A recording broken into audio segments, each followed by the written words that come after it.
This is Unit 10, Section 1, Counting Principle, Permutations, and Combinations. First thing, counting principle. So it says, find the total number of outcomes that are possible. Okay. Counting principle just states that if you have something with multiple options, you multiply all of the choices for each option to get the answer. So looking at number 1, a multiple choice test has 15 questions. So we need 15 questions. Each question has 5 answers. How many ways are there to answer the questions? Okay, so for counting principle, just to find the number of possible outcomes, I simply multiply 15 and 5. So when I do that, my answer is 75. Now, on the homework, you'll have questions that have 3 options or 4 options or whatever. You just multiply all the options for each choice. So if you have 3 numbers, you multiply all 3. If you have 4 numbers, multiply all 4. That's all you're doing. So that's how you find the total number of outcomes. Just multiply. Number 2, in an office building, there are 7 exterior doors and 5 stairways. How many ways are there to get outside if you're on the 2nd floor? So I do 7 times 5. So that one's easy, 35. And that's it. So that's all you do for counting principle. You just multiply all the numbers for each choice or each option that you have that shows up. Some questions only have 2, like these. Some have 3 or 4 or 5. Just depends on what the situation is. Okay, factorial. So a factorial is that exclamation point. So in math, if you see an exclamation like that, that simply means that you multiply from the given number, so whatever is there, okay, down to 1. Okay, that's all that means. So I start at that number, whatever number it is, and I multiply from there, and I'll go down to 1. Okay, so look at number 8. Well, first off, the directions are important on these. It says rewrite in simplest expanded form. Expanded means that you actually write out all the numbers. You don't just write the answer. For this, I'm not looking for the single, like one number for an answer. I want to see that you understand what the factorial means. So all you'd simply do for here is for 8 factorial, 8 with the exclamation, you would just write 8 times 7 times 6 times 5 times 4 times 3 times 2 times 1. And that would be the answer I want. That shows me you understand what the factorial means. Okay, anybody can multiply all those out in a calculator and just write a number, but that one number answer doesn't mean anything. It doesn't really help you understand what's going on. So this is what I want to see. And when we take the quiz, this is what you will need to write out also. Okay, so number 4, now I have 2. I have a fraction. So the first thing I'm going to do is I'm going to write all of the ones on top. So 4 times 3 times 2 times 1. And then I write all the ones on the bottom. So 7, 6, 5, 4, 3, 2, 1. Okay, now, since I want the simplest form, I'm going to cancel out all of the same numbers that are on top and bottom. So 4 would go away, 3, 2, 1. Okay, and my answer is just going to be whatever's left over. Now, for fractions, if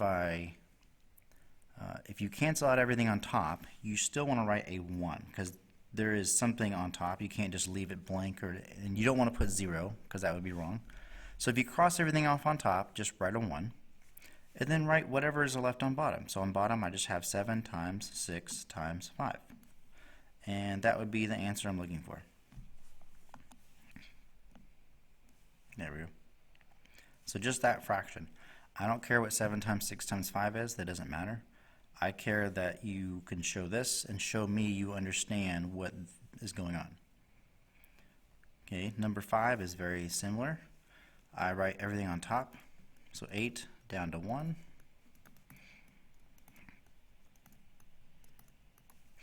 And then on bottom I do 3 down to 1. Cancel out everything that's the same on top and bottom. And on this one, if I don't have anything left on bottom, I don't have to write a fraction anymore, because I don't need to write something over 1. You can, it's okay, I'm not going to count it wrong.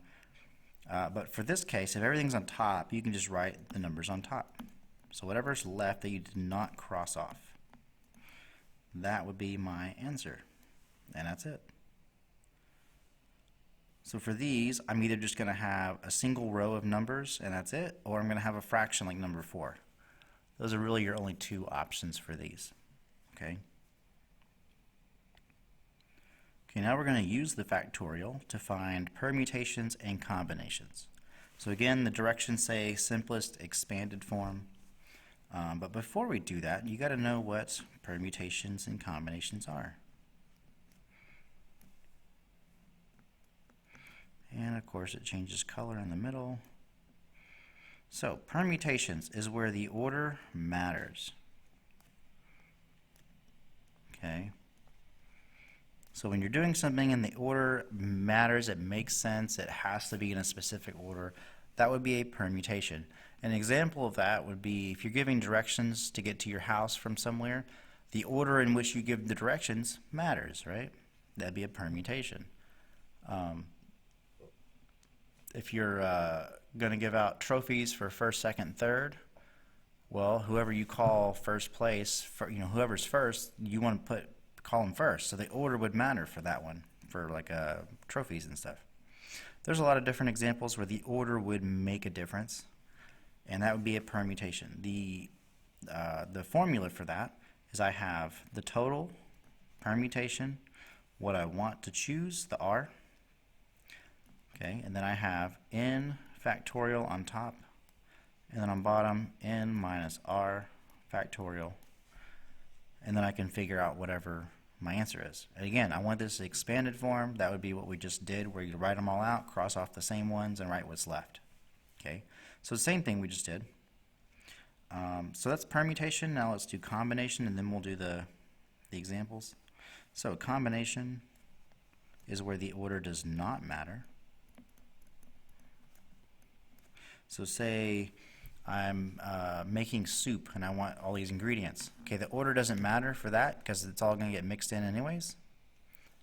So for something like that, if you're picking people for like a team, like say you have 2 captains and you're picking people to play against each other, the order that you pick the people in doesn't matter because they're all on the same team. The order doesn't determine what position you play in that sense. So for stuff like that, that's a combination, so the order doesn't matter.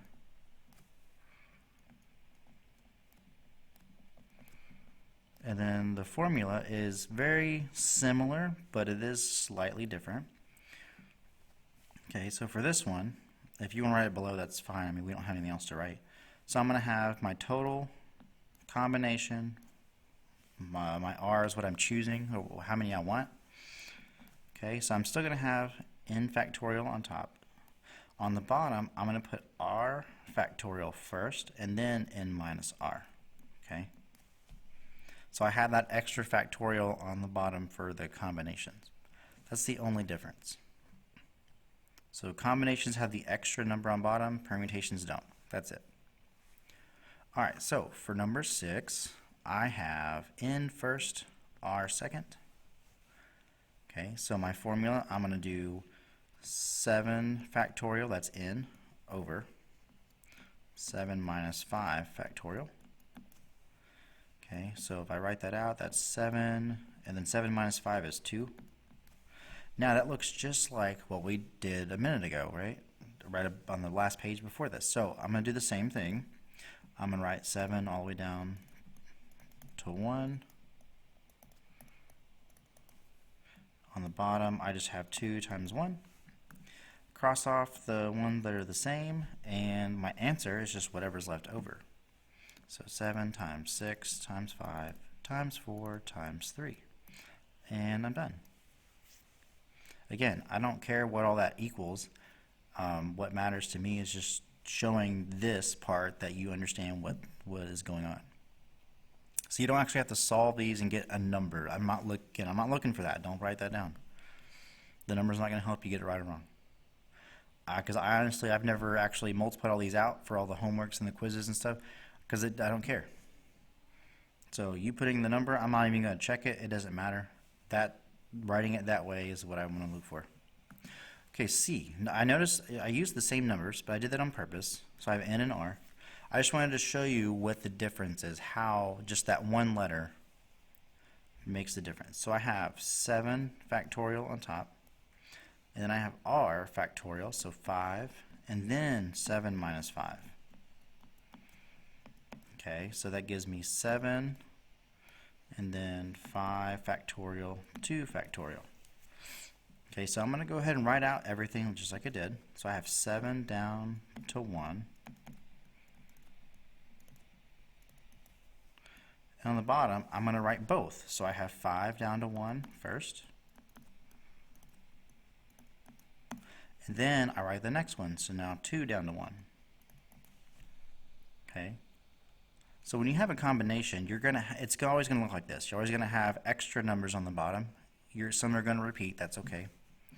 And from here, again, I'm going to go ahead and cross off 5, 4, 3, 2, 1, and I'll go ahead and write what's left over.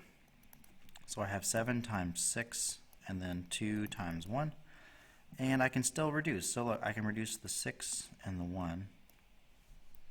Okay, so on top, I have 7 times 3, and notice the bottom is just ones. I don't have to write that. You can. Again, I'm not going to count wrong if you put it over 1. Because again, if it's on the bottom, it's not going to do anything, so you don't have to write it. But I want to write 7 times 3. I don't want to write 21. I don't care that it's 21. I care about that. Now, I will say on some of the ones that are combinations, the C's like this, there will be different ways you can reduce, which is fine. As long as you reduce correctly, you'll still get it right. So there is more than one right answer for the combinations, only because I have those extra numbers that help me reduce, whereas the permutations on the P, you don't have that. Okay, so permutations should always be just a row of numbers, no fraction. Combinations, you may have fraction left over, you may not, it depends. I would definitely practice these though. Okay. Now the last part for today is you got to figure out if it's a permutation or a combination. So the directions tell me to determine if it represents permutation or combination, and then I want to write the formula that would be used to find the solution, and do not simplify. Okay. Now there is one thing you're going to have to do, but besides that, you just leave it like it is, and I'll show you how that works. Okay, so number 8, Coach Peruman is choosing which players will receive Player of the Year, Forward of the Year, and Point Guard of the Year. Okay. Whoops. Okay, so how many ways can you choose 3 students for each award? I should probably reword that. That should say how many ways can you choose 3 students for the awards. Okay, so I'm not doing 3 players of the year, 3, 4. I'm not doing that. I'm doing 3 students total because there's 3 awards. Okay, so if I'm picking awards and I'm giving these out, you know, if I was to, hey, okay, player of the year, then in this case the order would matter on who I call first.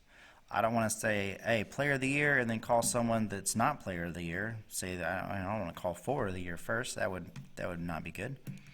So for this case, because I'm giving something, you know, assigning a title, giving a trophy, an award, whatever, placement kind of thing, the order would matter on this one. So we're going to go ahead and say this is a permutation.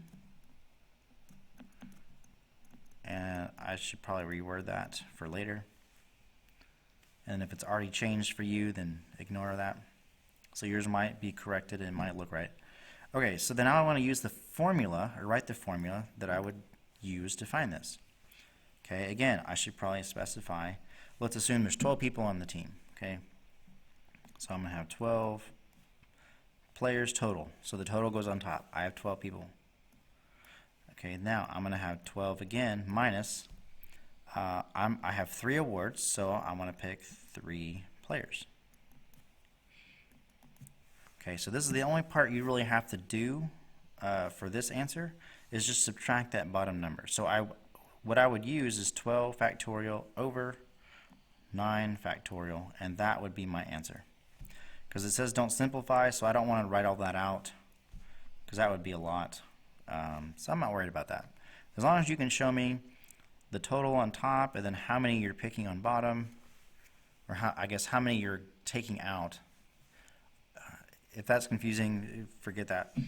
As long as you can show me this, I know that you understand what's going on. Okay. Last one, number 9. I am playing the lottery, and there are 55 numbers. How many ways are there to pick 6? Okay.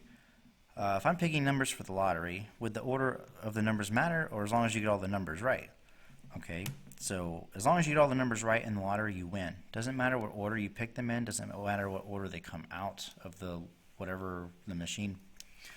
Okay, so on this one, since the order doesn't matter, it is a combination.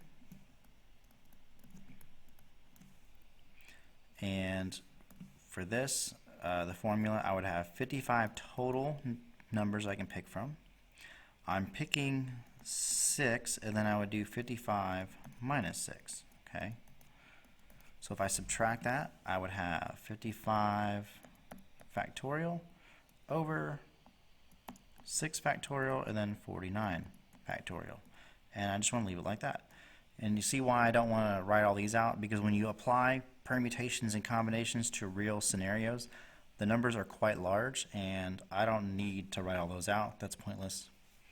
And even just the answer to this, if you actually were to do all this math and multiply them all out and stuff, the number is so large it doesn't really make sense or matter. So again, we're just going to stop there, and that'll show me that you understand permutations and combinations, and that's it for the notes.